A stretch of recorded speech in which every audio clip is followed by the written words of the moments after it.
kwa watu wetu. Tumesema kwanza tunaenda kuimarisha mazingira mazuri ya biashara, watu wetu waweze kufanya biashara kwa amani, kwa utulivu. Lakini pia tunakwenda kujenga stendi ya kisasa katika jimbo la Ilongero.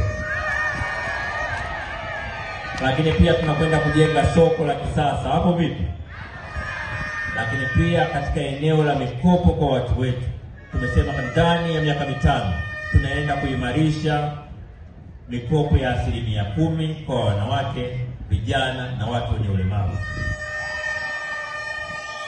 Mikopo hii tumekuwa tukiitoa kwa muda mrefu, lakini Rais Samia amefanya utafiti na akajiridhisha kwamba walengwa wa mikopo hii imekuwa kwa wingi wao haiwafikii.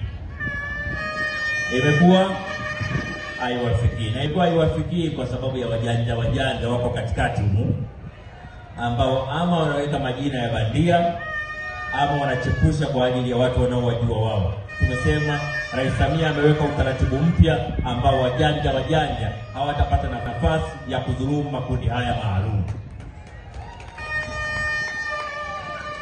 Lakini vile tumezamiria ndani ya miaka 5 ijayo twende tukatengeneze ajira mpya kwa vijana milioni 8 kwa nchi nzima katika sekta rasmi na sekta isiyo rasmi.